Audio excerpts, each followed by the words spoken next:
So, how does the internet work? Most of us know how to use the internet without actually understanding how it works, sort of like electricity in your home.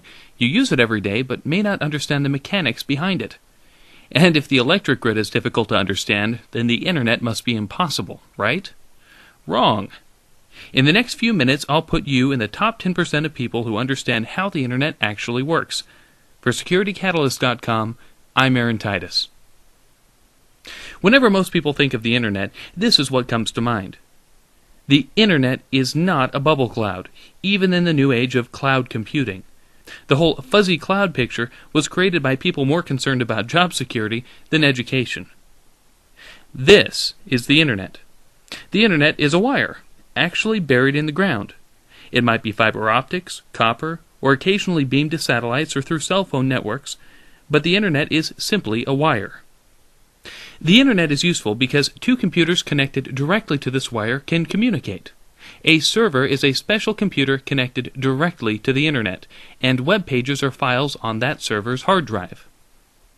Every server has a unique Internet Protocol address, or IP address. Just like a postal address, IP addresses help computers find each other. But since 72.14.205.100 doesn't exactly roll off the tongue, we also give them names like Google.com, Facebook.com, or SecurityCatalyst.com. So this is how it works.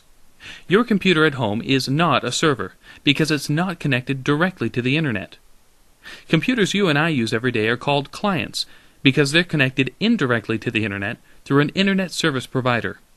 Here we'll pretend that this is my home laptop and I'm using DSL. Now let's pretend that I want to visit AOL.com, which is coincidentally both a server and an ISP. I hop onto my laptop with DSL, go through my ISP, onto the internet, and look at AOL.com. My computer connects with AOL.com, and I can look at its web pages. Now let's say that I want to send an email to Aunt Ruth. Aunt Ruth has AOL dial-up from home, and I've got a Gmail account. I log on to gmail.com and compose a message to Aunt Ruth's email address, auntruth@aol.com. Once I click send, gmail.com sends the email to AOL.com. The next day, Aunt Ruth dials into AOL servers and retrieves the email. Whenever an email, picture, or web page travels across the internet, computers break the information into smaller pieces called packets. When information reaches its destination, the packets are reassembled in their original order to make a picture, email, web page, or tweet. Okay, so imagine you're at work sitting next to your boss, and you're both surfing online.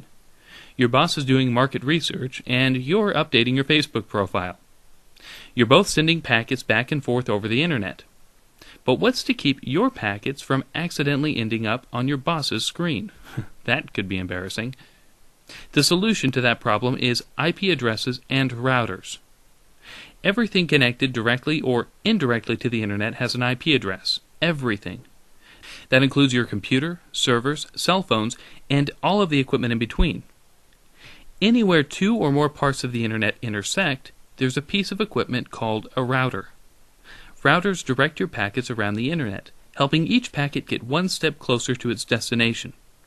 Every time you visit a website, upwards of 10 to 15 routers may help your packets find their way to and from your computer. Imagine each packet as a piece of candy wrapped in several layers. The first layer is your computer's IP address. Your computer sends the packet to the first router, which adds its own IP address. Each time the packet reaches a new router, another layer is added until it reaches the server. Then, when the server sends back information, it creates packets with an identical wrapping. As the packet makes its way over the internet back to your computer, each router unwraps a layer to discover where to send the packet next until it reaches your computer and not your boss's. And that's how the internet works, in 5 minutes or less. And you're now easily in the top 10% of people who understand the basics of the internet. If you found this video helpful, check out SecurityCatalyst.com for all kinds of ideas on how to protect your information. I'm Aaron Titus.